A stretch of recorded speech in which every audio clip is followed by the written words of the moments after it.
Talmud, according to Rashi, according to Nachmanides, according to Maimonides, okay? Those are the sources.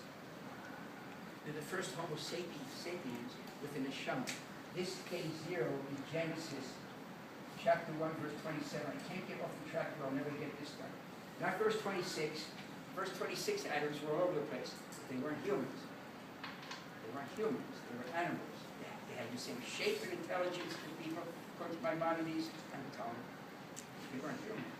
Because they had the same shape and intelligence as humans, they didn't have a neshama. That creation is not Adam's body. That creation is Adam's soul, according to the body. Okay? It's a soul, it's a neshama. Makes him. What? Adam was Homo sapiens sapiens monotheistic, according to Rabbi Sturman and Gush. That's the better. Homo sapiens sapiens go back 80,000 years.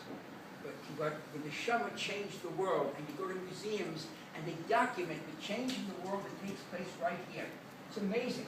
They don't mention God or Adam, God forbid, because he doesn't mention that. Just tells us point blank. I just can't. They were you without a neshama. And Maimonides said they could be very dangerous because they had all the drives of an animal, with all the skills of a human, which can make a person very, very dangerous. So when a museum says people go back 80,000 years, the museum, again, definitions. The museum is correct by the museum's definition of a person.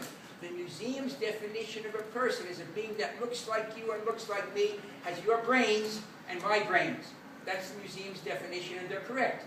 By that definition, people go back 80, 90,000 years.